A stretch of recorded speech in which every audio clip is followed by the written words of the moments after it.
Hello and welcome again to our second lesson on this topic, right angle triangles. In our previous lesson, we made an introduction of this particular topic, right angle triangle, where we said that a right angle triangle has one of these, its angle being 90 degrees with two of its sides being the shorter sides, then having a longer side which is called the hypotenuse. We also came up with what we call the Pythagoras theorem,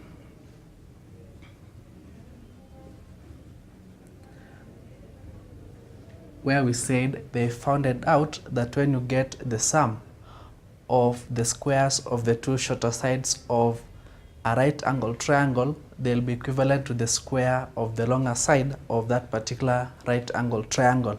That is, when you take the sum of the two shorter sides, the square of the two shorter sides of the triangle, you'll get the square of the longer side of that particular triangle. That means that if you want to get the hypotenuse, which is the longest side of that particular right angle triangle, you get the square root of the sum of squares of the two shorter sides, which is a squared plus b squared. And in case you want to find either of the shorter sides of that particular triangle, maybe you want to find a, you get the square root of the longer side squared, subtract one of the given side squared. If you have been given a and you need to get b, then b will be given again by the square root of the square of the longer side, subtract the square of the shorter given side. We now want to go into detailed problems of how we can be able to apply the Pythagoras theorem in solving two-dimensional problems and also three-dimensional problems. We are going to begin with 2D problems, or how to use the Pythagoras theorem to solve two-dimensional problems. Now, this piece of paper is a good example of a plane which is two-dimensional. If you look at this particular paper, you can be able to see two of its sides. I can be able to see this side and the other side. So I can be able to say that this is a 2D plane figure.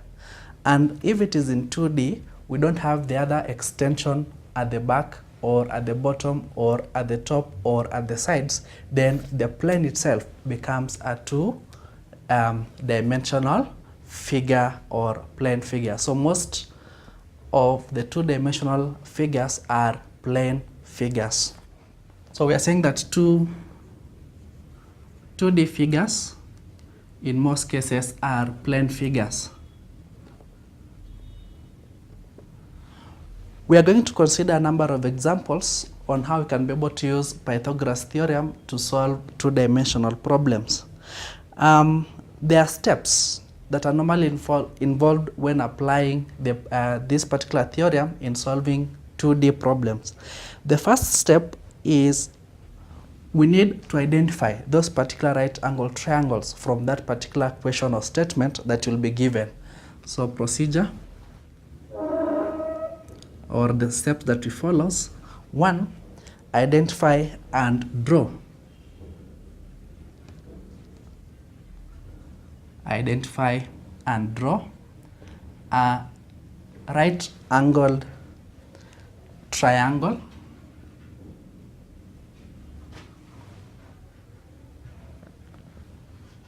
to help you solve the problem.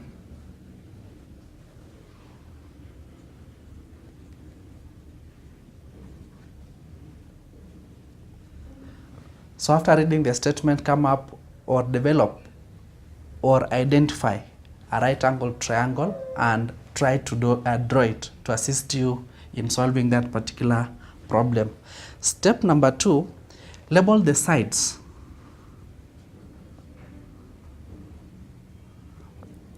Label the sides with their lengths, with their lengths or with a pronumeral. A pronumeral, we said, is a given letter if the length is unknown.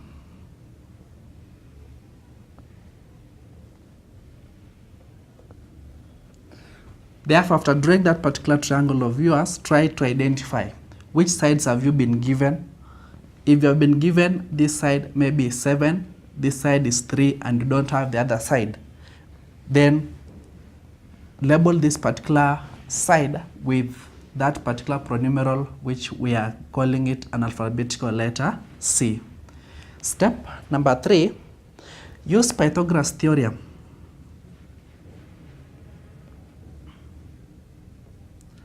Use the theorem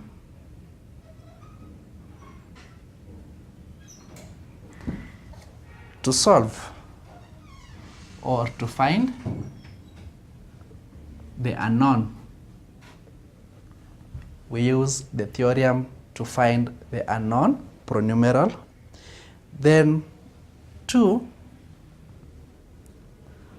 then 4, we solve the problem. Solve the problem by making any further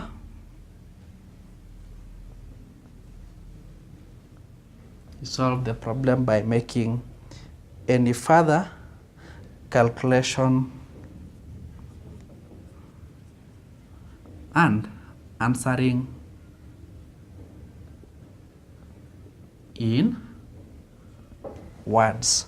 Then the first step or the first procedure, always check that your answer makes some sense. Check that your response or the answer makes sense, because there are some cases you will find maybe you are dealing with the hypotenuse and you discover that the hypotenuse is shorter than one of the two sides. Then that will tell you that your answers or your response is not making sense. So these are the 4 critical steps. One, we have said you identify and draw the triangle to help you solve that particular problem. That is after reading the statement. Number 2, you label the sides with the length that you have been given, or the pronumerals if you have not been given that particular side or the length. Number 3, we use the theorem now to come up or to find that particular unknown pronumeral that we'll have set. Then you solve it using that Pythagoras theorem and answer or give your answer or state your answer in words. Then finally check that your answer or the response is making some sense. Example, 2 skyscrapers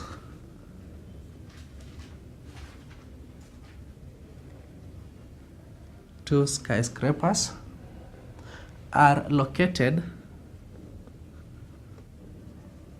25 meters apart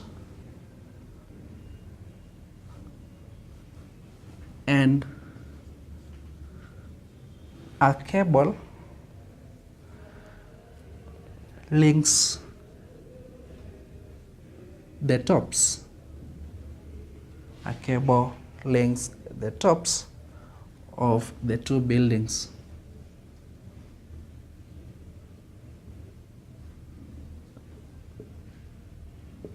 The tops of the 2 buildings. Find the length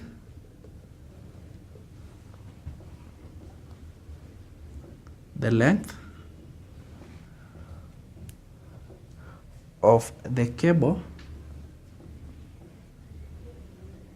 if the buildings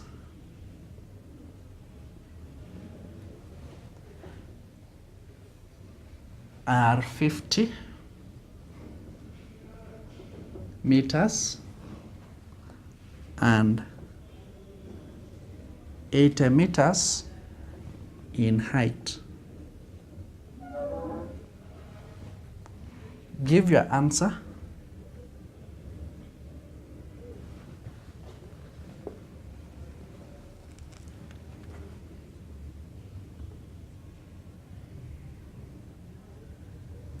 correct to 1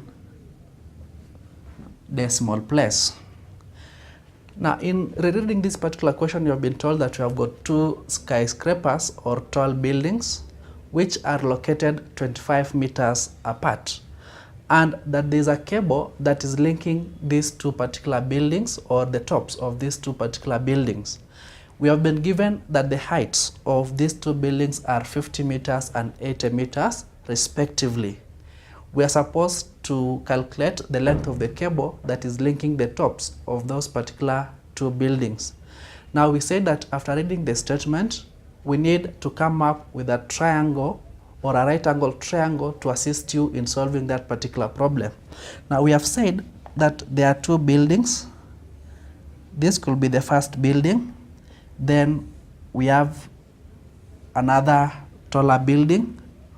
We have been told that these 2 buildings are 25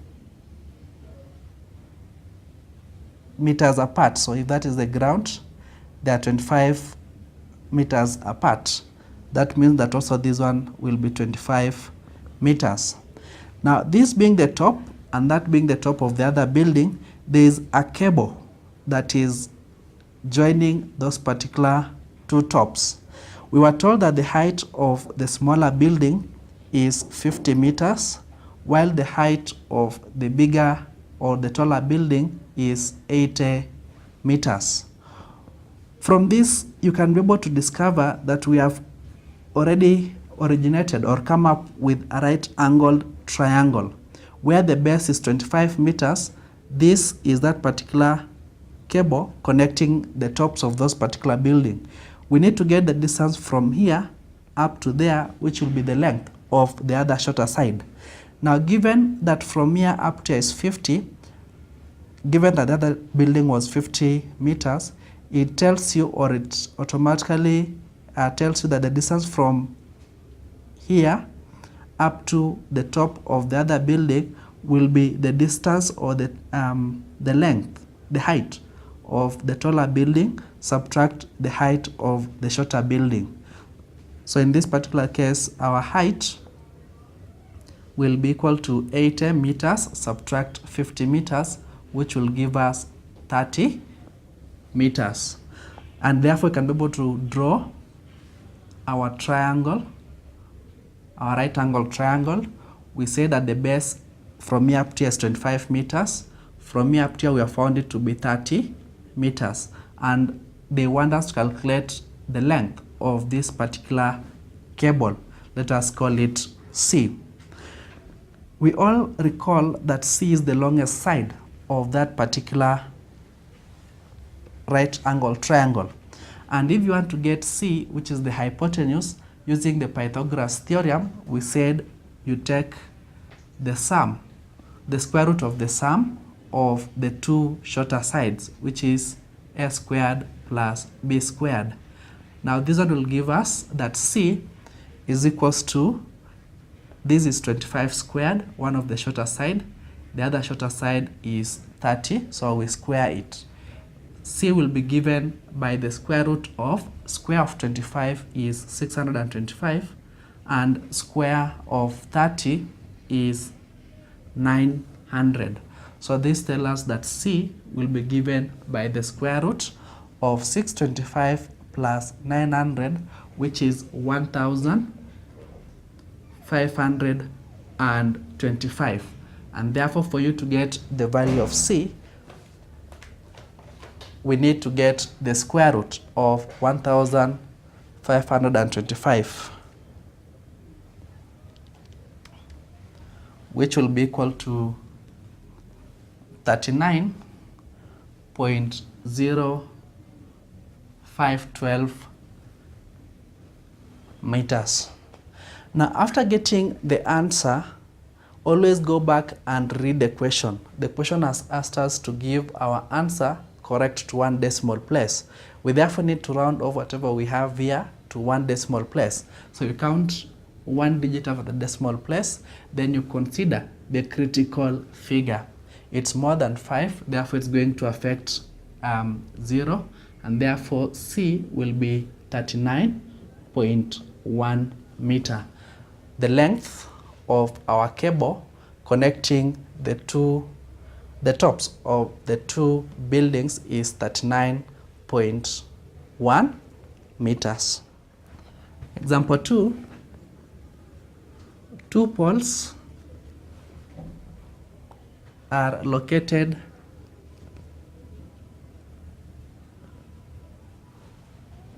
two meters apart.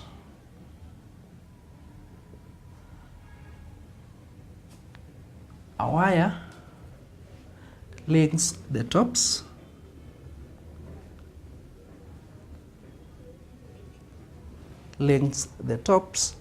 of the two poles. Find the length of the wire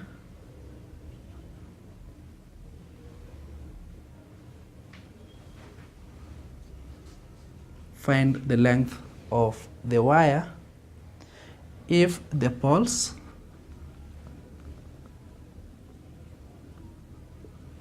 are 2.8 meters and 5 meters in height.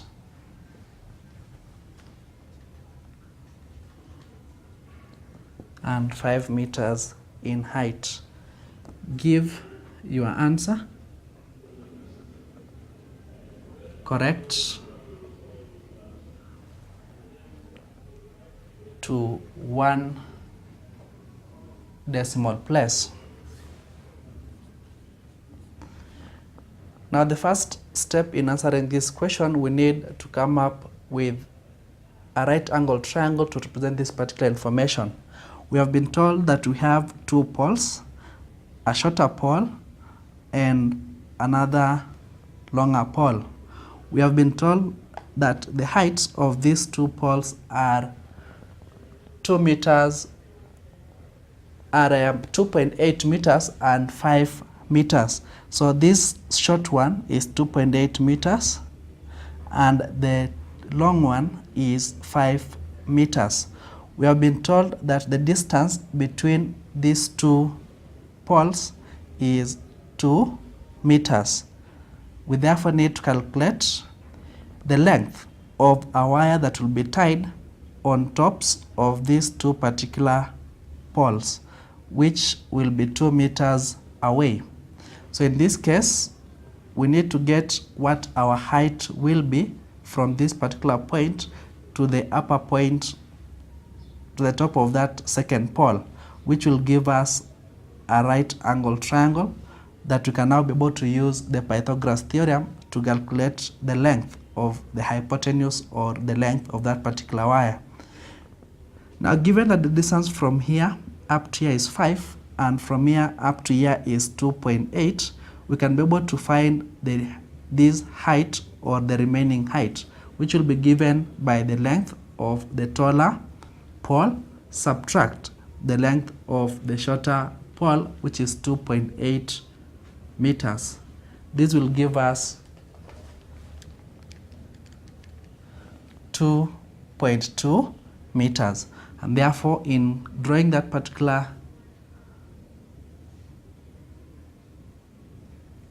triangle or right angle triangle, the height will be 2.2 meters. The base will be 2 meters. We now need to calculate this other side, which you can be able to call it C. Now, if you look at this particular diagram, the unknown side C is the hypotenuse. And we had found out that for you to get hypotenuse from the Pythagoras theorem, it's normally given by the square root of the sum of the squares of the two shorter sides, given that it is a squared and b squared.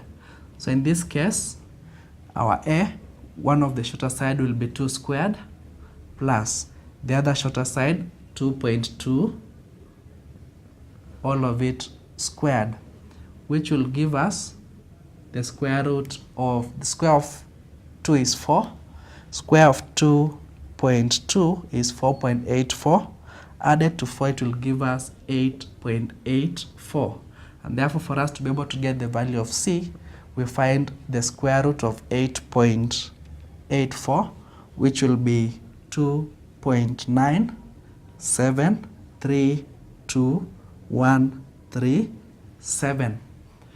We have been told to give our answer correct to one decimal place. So you count one digit after the decimal place, then you consider the critical figure.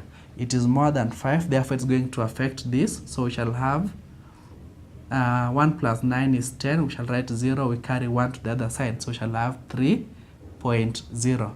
Therefore, C is equals to 3.0 meters. And therefore, the length of the wire connecting the tops of these two poles is 3.0 meters. Example 3. A garage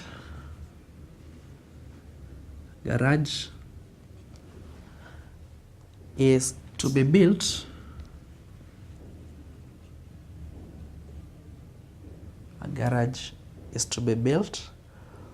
with a skillion roof.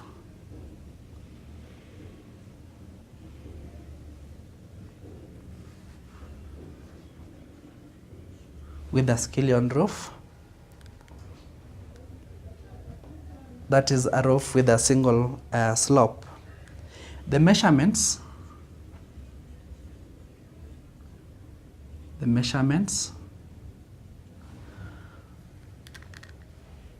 are given in the diagram.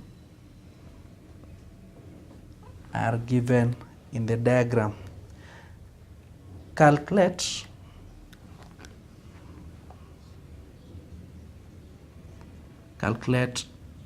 the pitch length. Calculate the pitch length to the nearest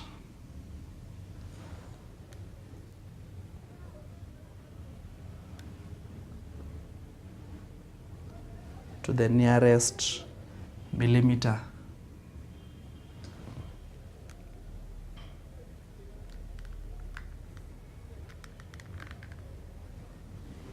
Now the diagram is here.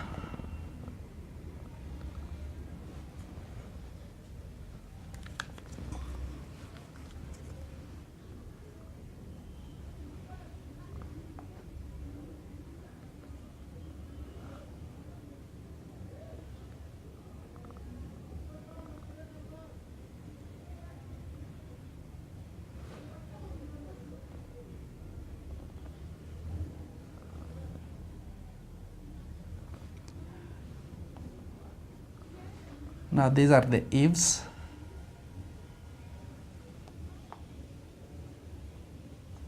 And you have been told to allow 500 millimeter for the eaves.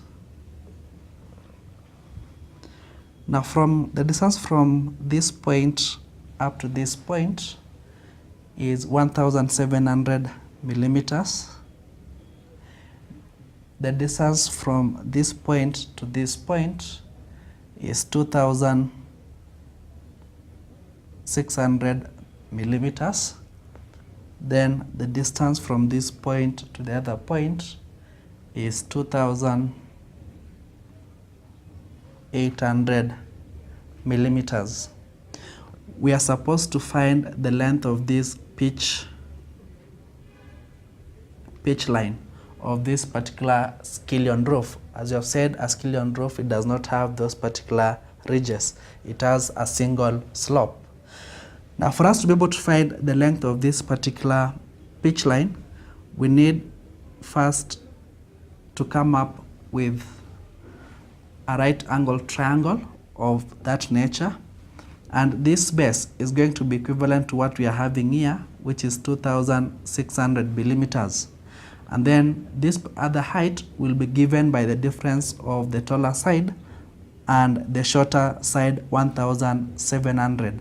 So this h will be 2,800 millimeters, subtract 1,700 millimeters, which will be equal to 1,100 millimeters. So we have the two shorter sides of this particular triangle.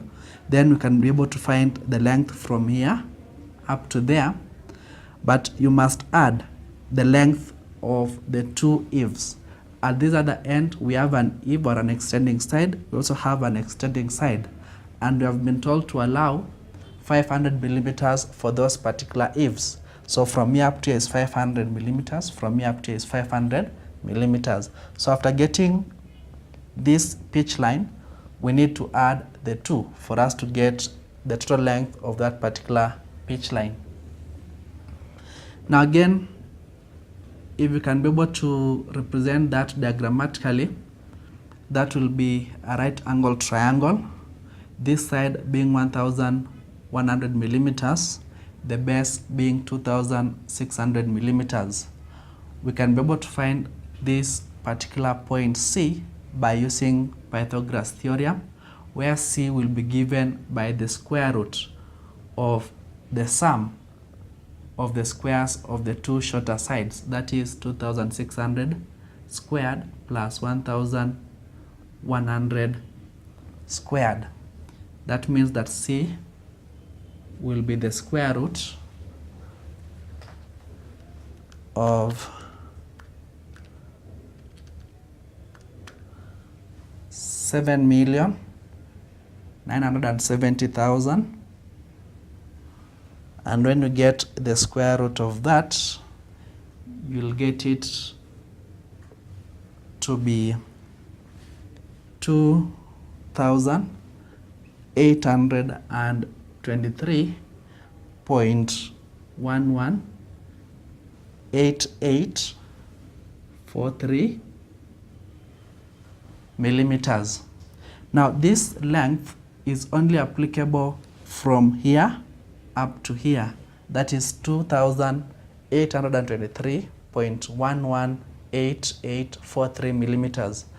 But we need to add the lengths of the eaves, which have been told to allow the eaves to be 500 millimeters.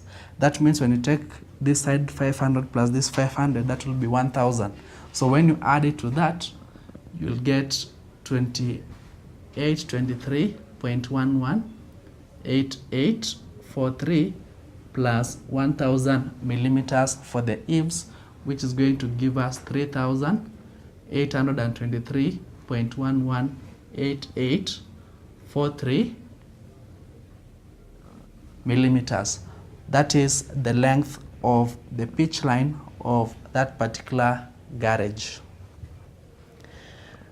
This brings us to the end of the discussion of our two-dimensional problems. We want to see how we can be able to apply Pythagoras theorem to solve three-dimensional problems.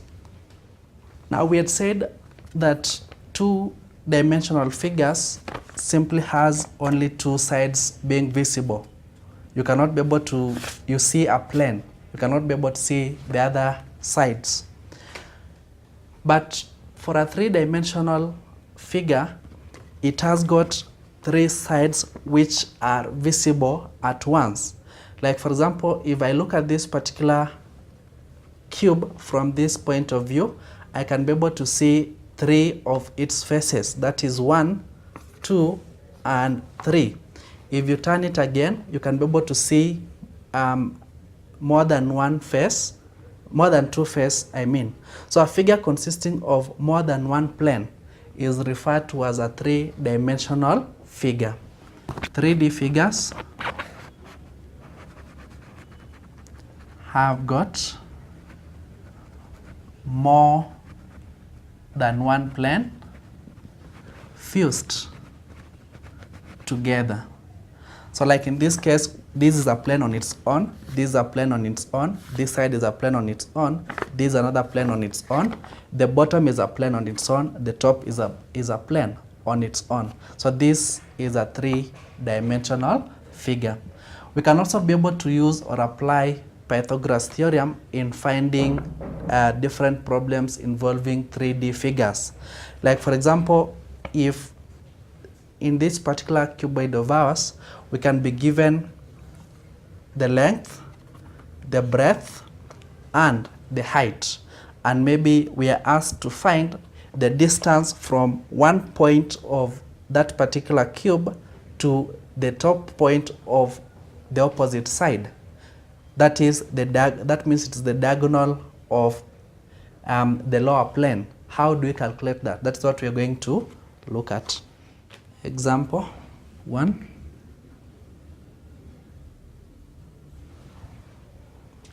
The length of the diagonal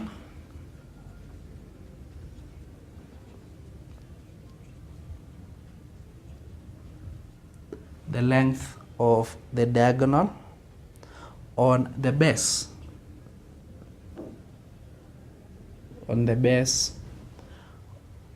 of a rectangular prism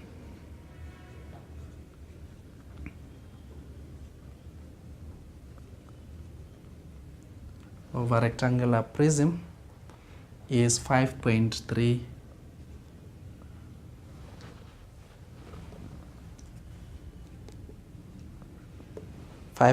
meters, and the rectangular prism's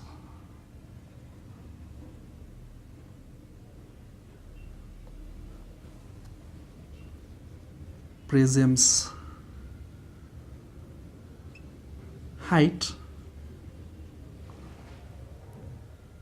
is 3.9 meters. Find the distance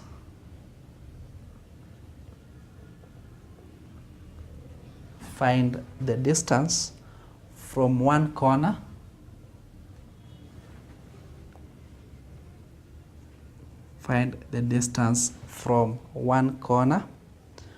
of the rectangular prism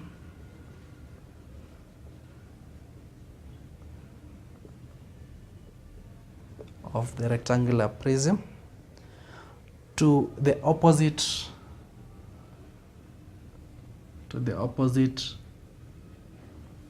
corner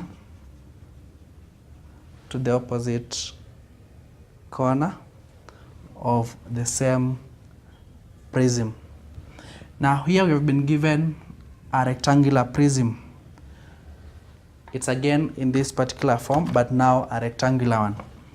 So for a rectangular prism, we can have it that way, where you have been told that the diagonal of the base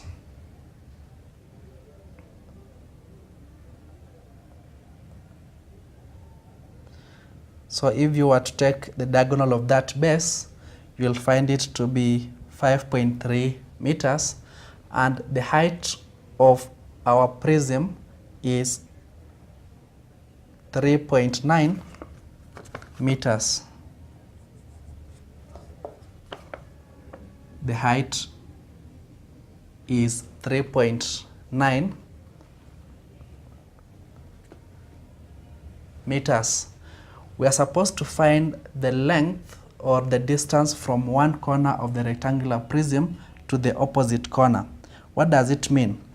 It means we are originating, if this was the inside of our prism, we are originating from one corner of the prism to the opposite corner of that particular prism.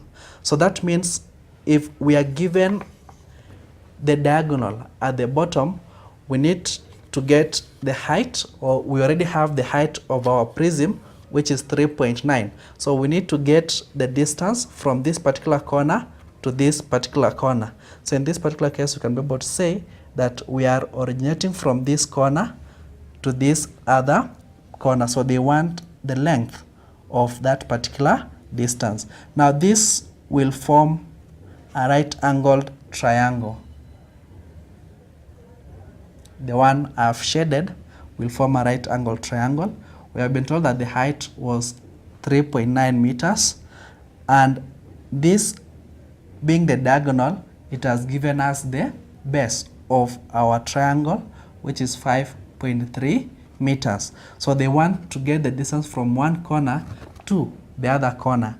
In this particular case, that is the longest side of that particular triangle, and using Pythagoras theorem, which states that a squared plus b squared is equals to c squared, where c is the longer side, ab being the shorter side, we can be able to get c by getting the square root of the squares, the sum of the squares of the two shorter sides, which is 3.9 meters square plus 5.3 meters squared.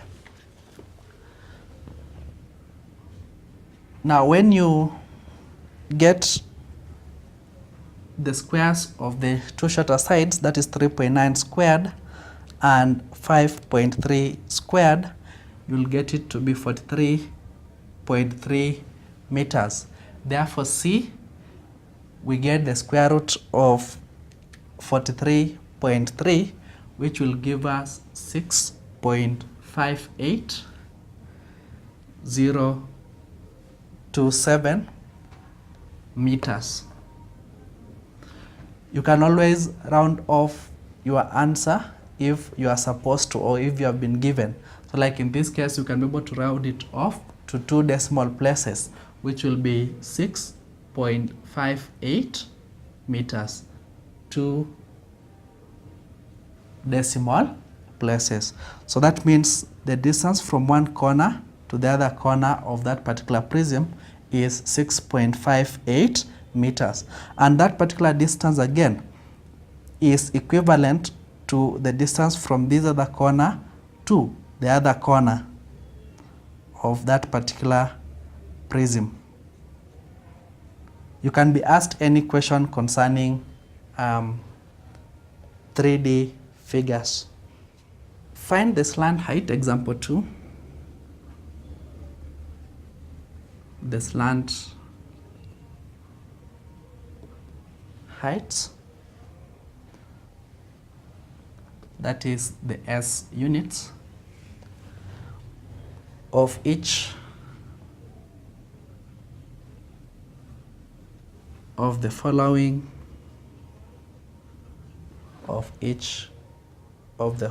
cones. We should also remember that a cone is a 3D figure because you can be able to see more than one side. We have the curved part, we have the bottom or the base. Give your answer correct to 1 decimal place.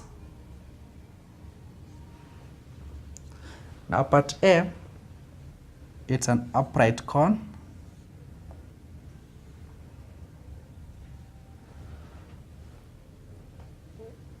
where you have been told that the radius of the circular part is 2 centimeters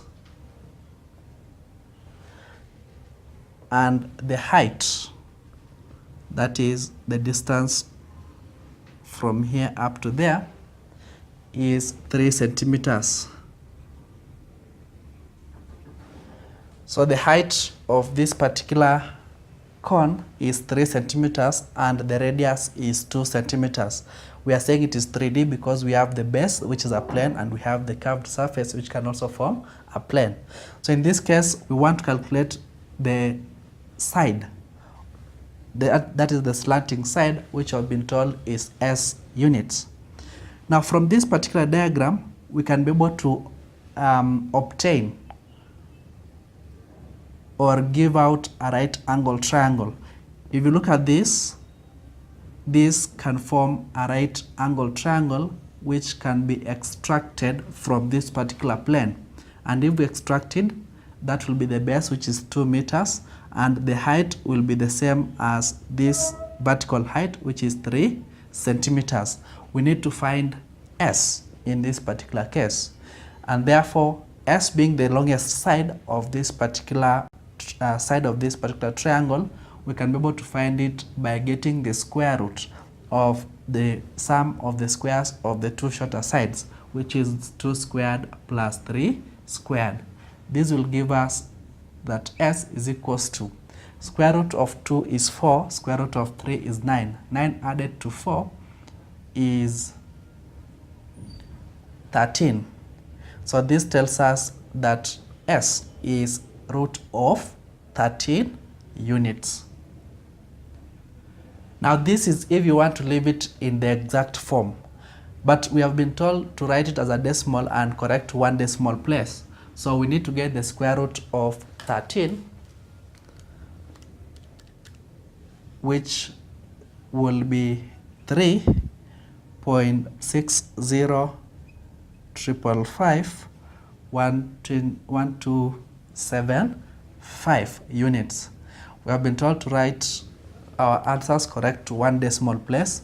So we count one decimal place after the decimal point and we consider the critical figure. It is 0, therefore it does not have an impact. And therefore our S is going to be 3.6 units. Units because you have not been told whether it is centimeters, kilometers, meters. We just leave it as units. Part B of the same question, we have a cone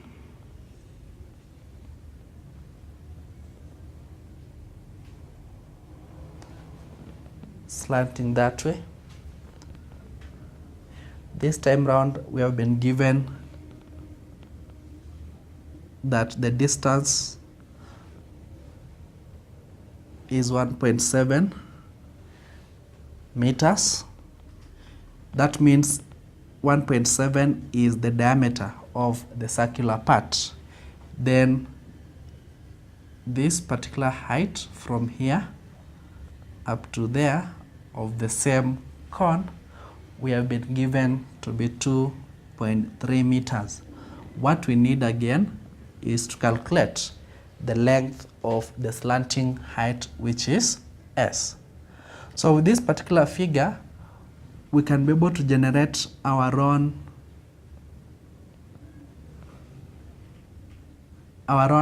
triangle by coming up with a height or a perpendicular height inside that particular cone.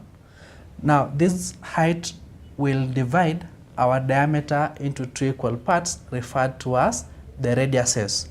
And because already we've been told that the height of this particular cone is 2.3, that will tell us that this is 2.3 meters. And the diameter and the radius of a circle is normally given by D, that is the diameter divided by 2.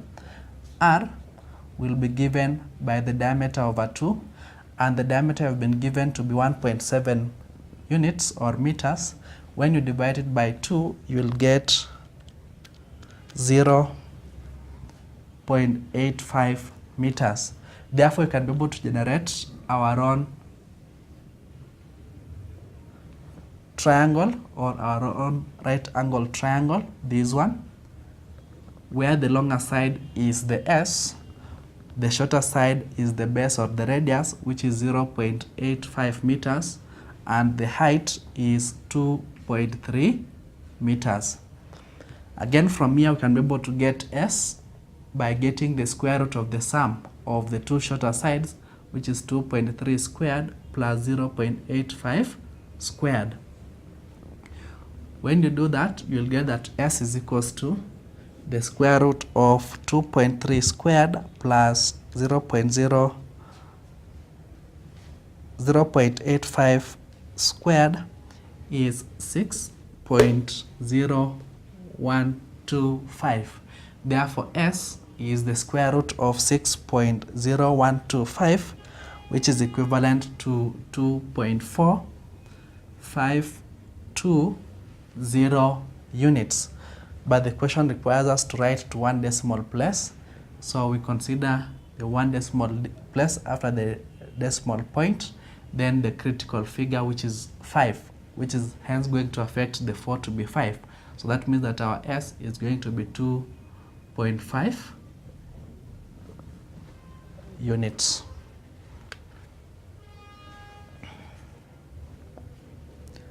Another part of the question, part C. Part C of the same question, we have an inverted cone. And with this inverted cone, we have been told that the distance, that is the diameter of this cone, is 1.5 centimeters. Of course, this is the slanting side that we are interested in.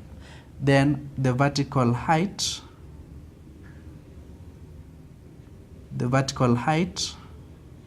of our cone is 3 centimeters. Again, we are supposed to come up with this S. Now we have said that for us to get the S, we need to subdivide that particular cone so that we have the radius and the height of our particular circular based cone. In this case, we can be able to get the radius because we have said that radius is normally given by diameter divided by 2.